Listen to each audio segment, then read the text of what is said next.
right, welcome to another episode of the Startup Junkies podcast. Thank you for tuning in wherever you are and however you're tuning in. My name's Caleb.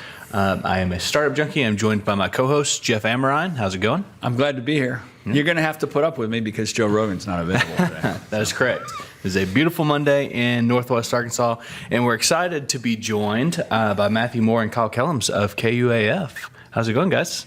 Great. Howdy, how are you? We are excited to have y'all on the show. Y'all are, professionals when it comes to the radio, podcasting world, and thank you for gracing our show. I don't know if you noticed, but I had my hand on the beer and you said you're professional. Well, maybe I should just. But thank you for that nice introduction. Absolutely.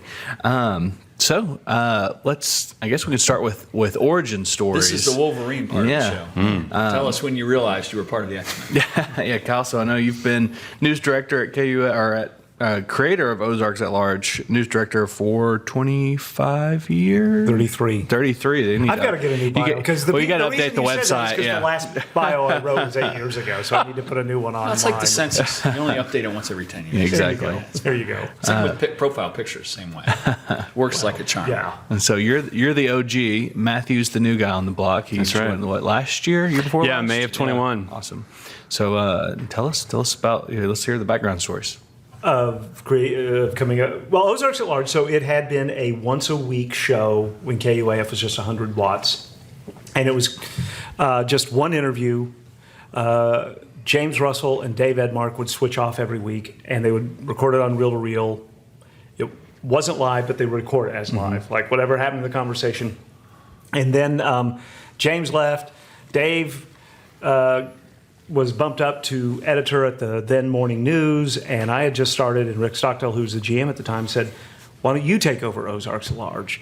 And I was probably 26 at the time, and I didn't feel comfortable trying to talk to someone for 29 minutes. So it evolved into a news magazine. And then 12 years ago, a little bit more than 12 years ago, we turned it into a daily show. It had been on 3 times a weekend. Now it's 6 times a week, 1 hour, and we get to cover so many things. So that's the abbreviated version. Yeah, for me, I didn't start in radio. Although looking back, I always knew I was going to talk for a living. It just took a little bit of convincing myself and other people to pay me to do that. And so we're still trying to figure out that piece too. Yeah. And so, when I was 15 years old, I learned how to play guitar, and a girl thought that was really cool, and so I decided I was going to be a musician. And then I went off to college and realized that being a musician is really, really, really hard, and I didn't have the drive or motivation or skill, really, to do that. So I ended up with a music business degree. So was familiar with recording, was familiar with storytelling, and I was working for a while, traveling, doing tour production stuff. So I was doing big video screens on the walls, and was traveling 7 or 8 hours one way by myself in a big vehicle. And the way to keep myself awake was listening to podcasts. And was really around the time that Serial first came out, the first season of Serial. And I fell in love with it. And I was just like, this is really great journalism, really good reporting, but it wasn't dry, it wasn't boring, and I really liked that, and really fell in love with podcasting. Then I thought, well, maybe I could be a podcaster, and so I tried to for a while, and no one really wanted to pay me to do it, and I thought, well, I guess the best route's probably to go into public radio, and NPR stations are a good way to do that. And so I was living in St. Louis at the time and applied for a job at St. Louis Public Radio as just their front desk person. I was like, okay, if I can just get myself inside the building, that's the right start. I can at least, people will become familiar with my face. And I was like, oh, hey, by the way, no big deal, but I just produced this 4-minute piece. You think we can get it on the air? That's how I thought it was going to work. I didn't even get the job, so it didn't matter. And so after all of this, I thought, well, how do I get people to take me seriously as a reporter, as a podcast producer, of anything of that sort? And so I decided to go back to grad school. So went to the University of Arkansas and got a master's in journalism. And Rick Stockdale was my thesis advisor at the university. Did a thesis did a podcast for my thesis, and that seems like cheating, by the way. It probably was, but I think that's awesome. Well, no I one wish told I'd me. thought of No. that. I'd like to do a podcast for my dissertation. It worked. No. It was great. And so, at the time that I started to graduate, an opening happened at KUAF. Susanna Sidetech, who had been there for quite some time, decided she was going to leave. A job opened in early May as I was graduating. That's cool. And just fit like a glove. A winding road that led you to the right place. Yeah, absolutely. That's great. And there's some value to trying to get a job just to get in the door. I'm pretty sure that's how Chris Christopherson started too. He was sweeping floors and slipping tapes to Johnny Cash at the time. After being a Rhodes Scholar. Yeah, exactly. And a Golden Gloves boxer. Yeah, and a captain and an airborne Army Ranger. Yeah. just a few things. This guy never sucked at anything, and then he was a movie star. Are you comparing me to Chris Christopherson? Absolutely. That's what we're kind of career pathing for you here. I It's like appreciate this is that. what comes next. You were just a me and Bobby McGee away. You know, eventually they'll redo A Star Is Born, and that role will be waiting for you. Yeah, absolutely. Where do you go after that, right? I lost my train of thought. So, you kind of came to the radio station with podcast background and podcast knowledge. Tell me a little bit about what that's like, kind of having married, because I know you'll have some podcast products under the umbrella there too. So marrying the podcast with traditional radio, what does that look like, and how does that kind of marriage come together? It's a pretty easy and simple marriage for public radio anyway. Sure. Yeah, I think for me, it's a little bit of learning. Just you get better at it the more you do it. I think for me, I kind of had these expectations of what I heard from podcasts, and learning that some of those rules do apply to radio and some of them don't, and learning, where are the things that I can do differently from podcasting to. So a good example of that is typically when I'm producing a podcast, especially for KUAF, it's a little tighter. I produce a podcast called Undisciplined, which is a podcast in collaboration with the African and African American Studies program at the University of Arkansas. And we take an hour-and-a-half conversation and we trim it down to about 35, 40 minutes. So a lot of that is just like really intensive listening, a lot of, deciding, okay, does this need to go here or does it need to go later on in the story? And with public radio, a lot of that is, let's take a 15-minute interview and trim it down to about 10. So same bones in a lot of ways. It's just, the difference between producing a podcast and producing radio is I produce a podcast every other week and I produce radio every day. And so that timeline really makes a big difference. You guys are much better at that than we are, because what we'll do is we'll take 30 seconds of content and stretch it out over 30 minutes and just hope people hang around. We have not done that. If you walk in, you do a daily radio show and you walk in on Wednesday and you need 17 minutes because something fell through, you can stretch. Yeah. You can stretch. And so tell me a little bit about what that's done for radio, like I guess the increasing interest in podcasts in general. I feel like everybody listens to podcasts now, and just kind of what that has done for, in your opinion, the business of radio. Yeah. I think it's been a huge boon. I know when podcasts were really beginning to take off, when it became much easier to get them, you didn't have to use the cord to hook into your laptop to download. When it became super easy, I think it just, for a certain amount of people who had left radio for whatever reason, audio became cool again. And it's just, again, for public radio at least, it's just a natural bridge back and forth. Well, and when you think of what we do at Ozarks at Large is we produce a radio show that we turn into a podcast every day. And so, the elements of that, are really the same bones in a lot of ways. But I think the more involved that I've been with the show, we see just some of that younger energy kind of coming. I'm one of 3 reporters who were under the age of 35 on our staff of. We have 6 reporters. Yeah. So half of our reporting staff is under the age of 35 who kind of grew up in a world where podcasting was pretty normal. And so you can kind of hear that in the tonality, you hear that in the way that stories are told. And I think that that really makes a difference in how we go after a story a lot of times too. Yeah. I feel like it has changed the way people consume the news, and in regards to, I'll listen in the morning every morning to the NPR, news whatever it's called, the little bit that they do every morning. And that's how I start the day with news. So just interesting to see that landscape. And Kyle, you and I kind of talked via email earlier today about this and kind of the burden, blessing or curse, as you said, of having such a large region that you serve and trying to balance how you provide coverage to that large region. Yeah, because basically, by my count, it's about 16 counties in 3 states, mostly in Arkansas, but some in eastern Oklahoma, and a couple of counties in southern Missouri. And then, because Ozarks at Large is really neither fish nor fowl, it's part news program, it's part interview program. We cover the gamut. I mean, it could be about a startup weekend. It could be an author. It could be a band in the studio. So it's everything, and that's great because we never run out of ideas. But you can also have that burden of, are we doing enough about this or for this? So there is that sort of professional FOMO that you get, like, oh, we missed that story, or did we do that story as well as we could have? I mean, I feel that burden. I don't know. Oh, sure. Yeah. And I mean, as someone who doesn't necessarily produce something every day, it can kind of be one of those things where, hey, I saw this thing is happening. It's happening in 2 days. Are we going to be able to like get there, report on it, turn it around, and be able to get it on the air on time? And sometimes the answer is no, but it's like, how do we still cover this? How do we still talk about this? Do we do a preview? Do we? Right. Yeah. Do we do, a recap kind of thing? Well, so case in point, the 112 drive-in. Right. Final weekend just happened.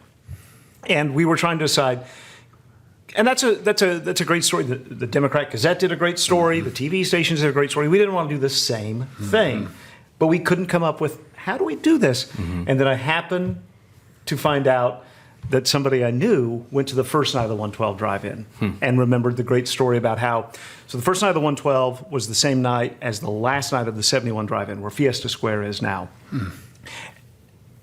Speaking of Chris Christopherson, so I'll get there. It was a double feature. The first one was shown at the 71 drive-in, and it was Smokey and the Bandit. When that movie ended, they brought out a monster truck, and they crushed the ticket booth, then led everyone there on a convoy to the new 112 drive-in, which was showing Convoy, starring Chris Christopherson and Ally McGraw. Wow. And so he told this story, and so we weren't there. We didn't do the same thing, but we still got homage to it. That sounds like an only in Arkansas. type of Yeah, deal, really. right? Yeah. Then we took out the monster truck and we Just drove right over it. But that's kind of one of the beauties about how we get to tell stories at Ozarks at Large is, we occasionally wrestle with, are we a place where people come for the hard news? Well, sometimes they do, and sometimes we have that ability to tell those stories.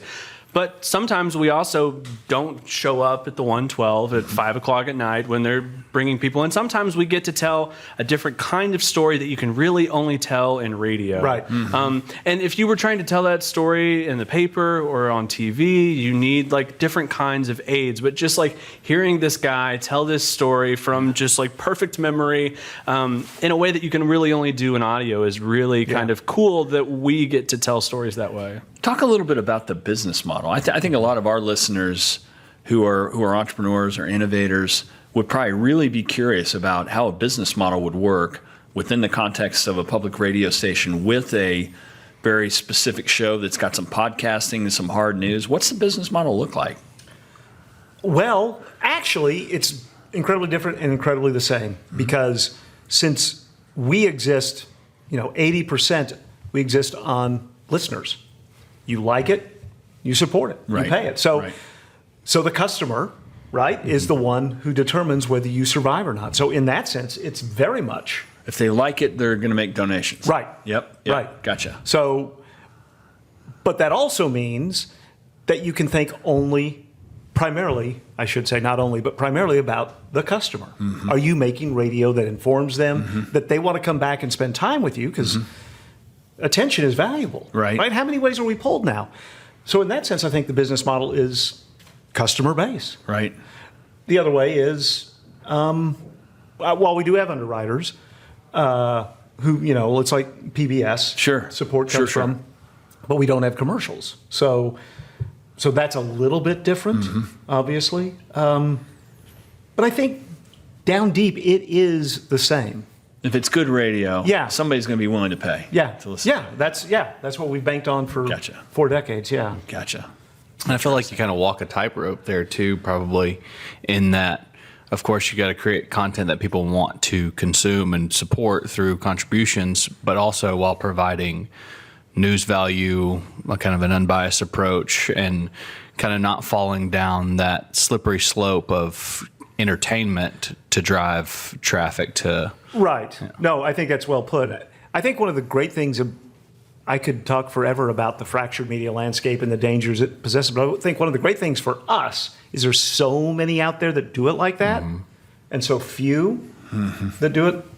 I mean, there are a lot of good podcast services, but so we've got people searching for the kind of radio we do, but that makes us, make sure we do it the right way. Yeah, and I think it also helps that, we come as an affiliate of NPR, right? So there's this expectation of a kind of journalism, a kind of reporting, a kind of storytelling that they can hear from other NPR stations. And what they hear from Ozarks at Large is a very specific, very regional version of that high quality, really well informed, unbiased storytelling that tells their stories. And I think that's really kind of where we excel in a lot of ways is we have some of the resources and gravitas that NPR gives us by being an NPR station, but we also have decades of a brand as Ozarks at Large, as KUAF, to really say, like, you can trust that what you're going to hear from us is excellent because we have shown you over the years how excellent our reporting is. And I think that's really a big buy-in for someone like me, who I am not originally from the area. I'm originally from southeastern Illinois, and the closest NPR station was like an hour and a half from where I grew up. I didn't really grow up listening to public radio. And so, I remember growing up of an age of, Barack Obama becoming president and really starting to get engaged in understanding politics at that time and thinking, like, where do I go to find like good quality journalism? Because there's a lot of punditry over here and a lot of punditry over here, but where do I have someone who's just like sharing news and giving me, the honest perspective of it all? And, that's really when I discovered NPR and seeing the kind of journalism and the kind of, importance that they put on getting the story right was really what inspired me to want to work for a station like this. Keep up to date on the latest news and economic development with the Arkansas Economic Development Commission's Arkansas Inc. newsletter. Each month, get the Arkansas Inc. newsletter, which spotlights the latest project wins and developments throughout the state, delivered to your email. The newsletter features major project announcements, company expansions and relocations, news articles, rankings, and more that highlight why Arkansas is a great state to do business. The newsletter is a snapshot of what AEDC has been working on and what we are following. The Quarterly Tech Trends newsletter highlights the latest news in Arkansas's growing tech sector. You can learn about new Arkansas tech companies, computer science and cybersecurity initiatives, funding and venture capital announcements, and even more.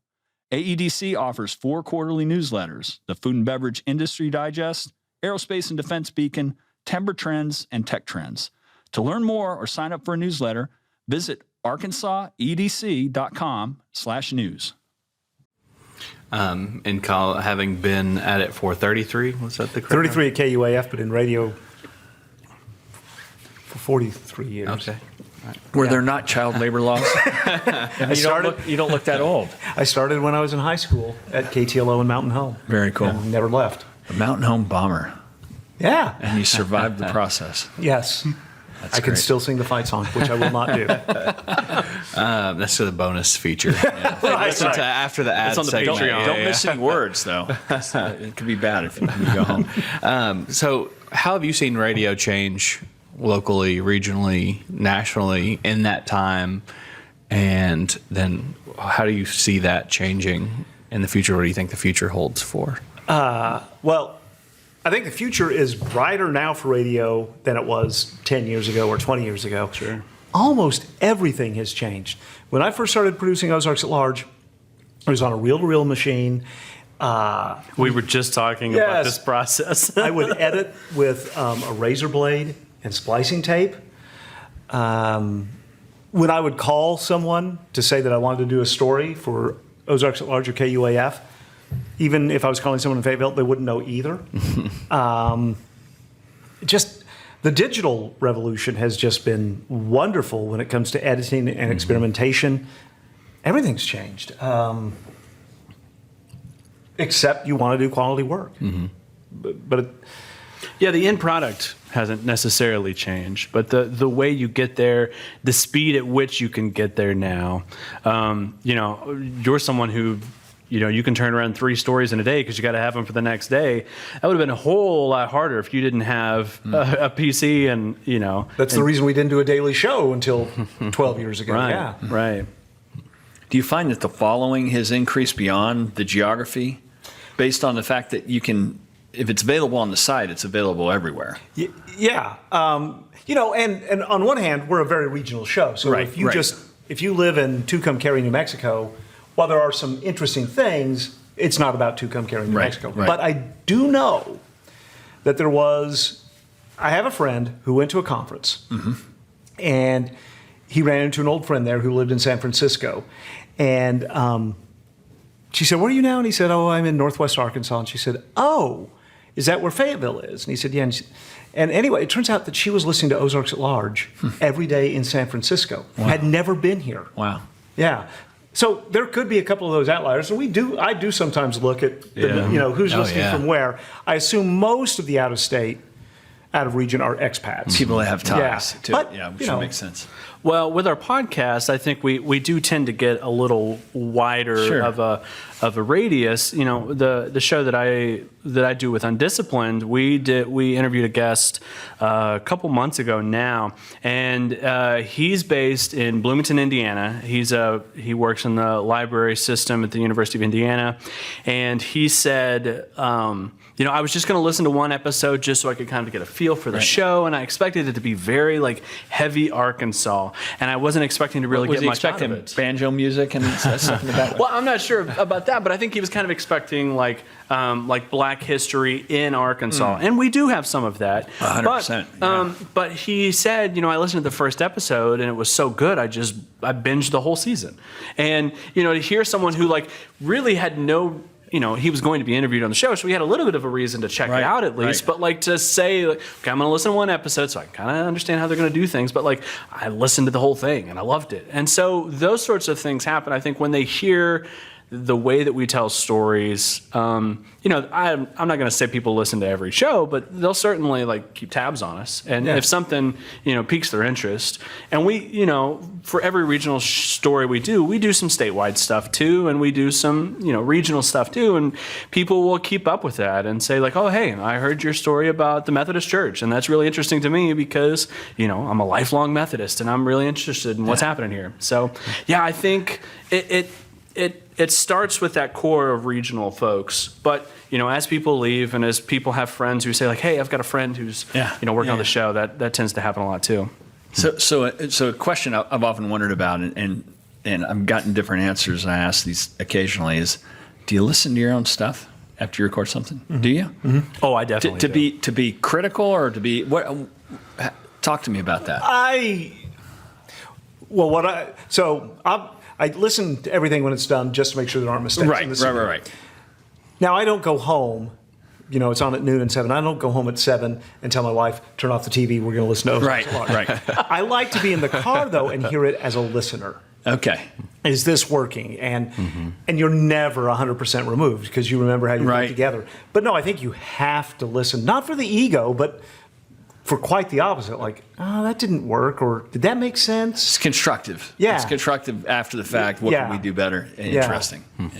I do it all the time. Yeah. I think, and luckily I have AirPods, so my wife doesn't have to listening back to me. But yeah, I'm very much of the way that I could have held my breath a little bit longer. I could have, just more of the technical side of things.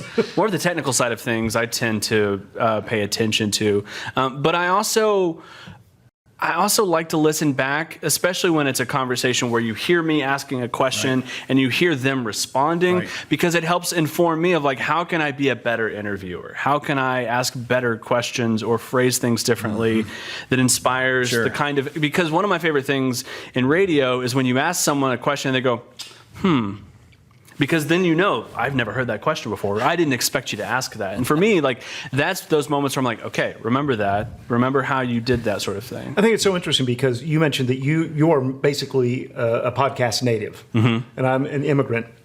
And I think we listen differently to ourselves because you were talking about the breath and everything. I don't really listen for that. I come from Johnny Carson, and I just want to be the kind of a host. And was I welcoming it? Did I make you forget you were actually listening to radio? Yeah. Am I warm enough? Yeah. And that sort of thing. I have had people that worked with me that said, you could take a breath there. And I don't think about those things. It's so interesting. Yeah. Well, and I mean, I've also been I also come from a music background too. And I think that kind of plays a role in that too, because, as much as the show is about the people we interview, it's also like we're in it. Yeah. Oh, yeah. And we have to, at least I just think you take a more professional, technical approach to listening to yourself. And I'm just Says the guy who's been at radio for 40 years. I don't know. So here's another kind of unfair question. This is another one we get asked occasionally. What's been some of the most interesting moments you've had that you can talk about? Things where you're like, wow, I didn't expect that, or man, that was really cool. I can't believe I was here for that. How long is this podcast? I mean, I know it's tough to pick one or two, but one? Okay. but you probably got hundreds of things you can think of. But what are some things that you think about on a regular basis just because it was so amazing that it happened on air and it's unforgettable? Or so, I can't believe that happened in a scary way. okay, I'll limit it to two. Okay. And I'll be very quick. One was early when I was doing Ozarks at Large. P Ridge every year has the world mule jumping contest. You've probably been several times. Sponsor this. That was That was actually news to me. We have a but Startup Junkies branded mule that's competing in this year. So it is as advertised, it's the World Championship of Mule Jumping. You bring your mule, you can't pull the reins or anything, you have to coax it to jump over a fence, and whoever goes the highest wins. The year I went, there was a guy who had brought his Brahma bull. He had taught his Brahma bull to jump over What could go wrong? a barrier. Exactly, right? So I'm asking this guy, like, how did you decide to do this? And he said, after my second heart attack, my wife said I had to find a hobby. I just love that interview. And his bull was named TG. I still remember that. And would jump flat-footed over like a 5-foot barrier. It was amazing to watch. So that was one. The second, we do every year that's not a COVID year, we have a live broadcast in conjunction with Roots Festival, Ozarks at Large and Roots Festival. And one year, Amy Helm was there. And she closed out our show. And it's a long story, but I was wearing a nudie suit. Do you know the nudie suits? Porter Wagner used to wear them. These great country stars, they're sequined and they're bright Yeah, colored. oh yeah. And Roots Festival would come into possession of one, and when I was a kid, I would watch these classic country stars wear these amazing rhinestone suits, and I always wanted to wear one since I was like 5. So now I'm in one, and Amy Helm is on stage closing out the show we're producing, and she's singing Atlantic City by Bruce Springsteen, which is one of my favorite songs, and I just remember thinking, okay, this life's worked out pretty well. It was like a dream. I think for me, I try to be mindful when I'm interviewing someone and I know it's going to be a contentious interview. And, obviously, more times than not, that happens with politicians, right? And this idea that, some politicians view the media, regardless of your affiliation, as the enemy or as their opponent in the conversation. And I remember interviewing John Thurston, who's a Secretary of State for Arkansas, and he had just made a statement that he was not going to require any of his employees to be vaccinated. And this was in the height of COVID-19, and I thought, I've got to get a statement from him, because how do you go about making a statement like this? How do you not see the consequences of this statement? And so I reached out to his office, and I sent him an email, and I said, hey, my name is Matthew Moore, reporter with KUAF. Just curious if I could get a comment from the secretary about his statement. 3 minutes later, my phone rings. It's like, I didn't even get time to really form some questions to really think about how I wanted to go about it. And I remember asking him questions, and I don't remember the questions off the top of my head, but I remember him saying, that's a really good question. I may have to reconsider. And it wasn't about the broad thing, but like to hear his vulnerability in that conversation and to hear him like, oh, I hadn't thought of it that way, was really enlightening to me, because a lot of times when you see politicians on the news, they're very combative, they have very specific answers, and they're very bullheaded about what they want to say. And they're going to stay on message. Exactly. Like there's no pliability there. Right. There's no nuance, there's no thoughtfulness. And to hear the thoughtfulness from him was just like, okay, well, maybe there's an opportunity that both of us can learn from this conversation. And that really stuck out to me because, this was my first interview with a staunch politician, and I thought, okay, well, let's see what happens here. And to hear the thoughtfulness that came from him, the thoughtfulness and his pushback against what I had to say, I think we both came out of it just saying like, oh, it's not how I expected that to go, but in a good way. Yeah. And that really stuck with me, this idea that, I kind of had in my head this idea of like, this is the question I'm going to ask and this is how he's going to answer, and we're both just going to look bullheaded. But at the end of it, to come out of it and think like, oh, that was a thoughtful dialogue, a thoughtful conversation. And that's not really what you expect when you hear a politician and a reporter talking to each other. Yeah, there's rumors he had just finished the Dale Carnegie course. And so he was really trying to win friends and influence people. Perhaps so. Perhaps so. That's one way to do And it. if he's listening, forgive me for saying that. I have no idea. I haven't met you. I'm sure you're a wonderful human being. So. I have a question for both of you all, and this comes from just kind of our work with entrepreneurs at Startup Junkie. In kind of the marketing role, previously, Startup Junkie helped entrepreneurs kind of formulate how they might approach media in regards to kind of getting their story told, or maybe they've got a product launch or something of news value that they want to get in front of the media. What's the best way for an entrepreneur to approach y'all with a story? What rises to the level of attention for y'all? And what is like, hey, don't even bother giving us a phone call because we're not just going to do a free ad for you, basically. Where's that Venn diagram in the middle of that? That's a great question. Where does earned media make sense for you and not feel like an infomercial? I guess would be the way to think about it. Yeah. I think we'll agree on this. It's the story, right? Mm-hmm. And I mean, for us, because we're different than others, but send me an email, and then send another one if you don't hear back, because we get so much stuff. But it's the story. And I think my personal thing is just tell it to me like a story. You don't have to make it a sales pitch. Right. Yeah, I think the why is a big reason. Sure. What excites me about your product, your service, whatever you're offering. Like, why are you doing it? Why is this something that you have put your life savings into? You've decided to set aside the things you're doing. Like, why is this so important to you that if you don't do this, then it may not happen, or that sort of thing? I think is really what inspires me. There's one that comes to mind for me, and her name is April Roy. She does FemPack, Sure. and I think you guys are familiar with her. Yeah, absolutely. And her story of being on a girls' trip, and her girlfriend was wearing white jeans. It was the first time she'd ever worn white jeans, and she was so excited to do it. And her period happened. Yeah. And she had an incident, and she thought, like, man, I really wish I had this product to provide to my friend, and she didn't want it to happen to anyone else on their bachelorette trip or their girls trip or whatever it was. It was just like, that's it. Like being able to tell a story of like, why does this matter to you? Why are you putting your time and energy into it? That's what really sells me. And if I can help you to tell a version of that story, then that's really cool too. The courage to be a leader in an uncomfortable business. Yeah. Unmentionable, as they would have said back in the old days. Yeah. And two, I've also recommended when they approach media to kind of, if they can frame it in a way to where it leans into something topical, like for instance, if they're helping, freight companies reduce energy costs, and it's topical because energy prices are up, and those sorts of things.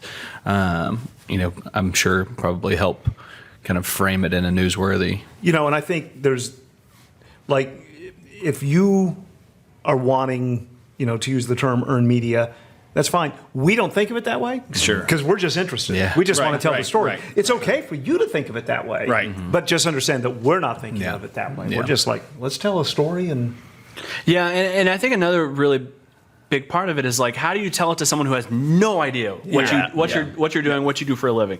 And I think, the running joke with NPR is that like NPR dumbs everything down, assumes nobody knows anything. And, this idea that like, well, I'm interviewing Bono, he's from U2. It's like, yes, I know who Bono is. He may be Irish. Right. Ireland is a place next to England. And it's this idea that like you like assume no one understands anything about what you're doing. How do you take it down to the lowest common denominator and then bring people up to what you're talking about? If you're able to do that in an effective way in 4 or 5 minutes, like that's a solid way to get our attention, I think. It's just an effective communication strategy in general. Because some of the stuff particularly in the tech startup scene, is so laden with acronyms and jargon and stuff that only people from that tribe understand. Yeah. That if it doesn't pass the grandma test or the 6th grader test, nobody's really going to understand it, and they're not going to care if it's loaded up with jargon or things that don't make any sense. Right. Absolutely. Well, we're probably at the part of the interview where we land the plane, and our land the plane question that we ask everybody that we have on, as if, and I'll let y'all answer these individually, but if you had the opportunity to go back in time, Kyle, for you, 40 years or however, maybe 20-something, 32 years or 40 years, however long, with the knowledge that you've accumulated, what advice would you give your younger self? Oh, without a doubt. When Rick Stockdale came to me and said, what would it take to turn this into a daily show? I have far more, not demands, but I'd be far more ready to say, I need this, this, and this. Because there were about 5 really stressful years where, so knowing what it takes to do what we do. And I didn't. But on the other hand, maybe I wouldn't have said yes. Because he probably couldn't have provided those things at that time. Yeah, go back 40 years. Yeah. So for me, I think just being okay with not knowing what you're doing. I for so long felt like I had to know what I was going to do. And it's such a, we ask kindergartners, right? Like I remember in kindergarten in the newspaper, they said, what do you want to be when you grow up?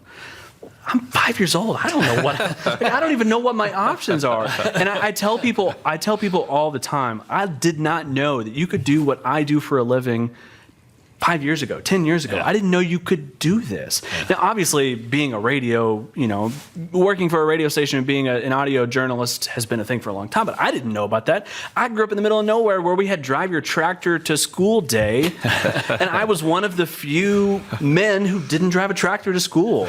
So, this wasn't even on my radar, but I think just like being okay with not knowing what you're going to do and just being confident in your skills and listening to the people around you who know you the best and know your skill set the best, and taking their advice. I had an interview. So over COVID, when I was in grad school, the very first summer of COVID, it was before I graduated, before I had the job at KUAF. I did a podcast that I needed to pass the time and I needed to get better at interviewing. And so I did this podcast called Social Distancing. This was before it was, an overused term at the time. And I interviewed one of my best friends. I grew up with him. And when we were 11 or 12 years old, we made a radio show. We had a little tape deck. We had the two decks, so you could like record on one and you could play back on the other. And he had a little microphone that he plugged into the boombox. And we made our own radio show. And he found that tape, and we digitized it, and we like talked about it on the show. And looking back at 11-year-old Matthew and like hearing the confidence in his voice and hearing the way that he just like knew what he was doing is very scary, because I don't always have that confidence now.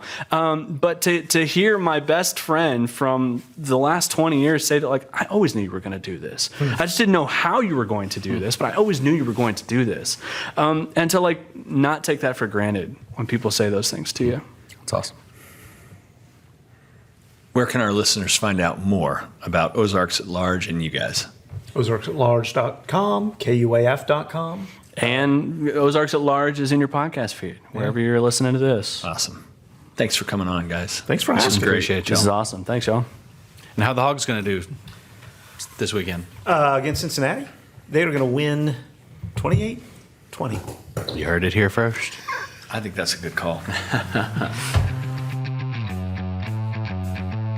Ecosystem builders, entrepreneurs, chambers of commerce, mayors, if you're interested in taking your economic future into your own hands, we've got a book that can help you. Creating Startup Junkies, Building Sustainable Venture Ecosystems in Unexpected Places is the guide. It's a little bit inspiration. It's a little bit toolkit. What it will allow you to do is take your economic future into your own hands and build a sustainable small business, innovation, and entrepreneurial ecosystem in your backyard.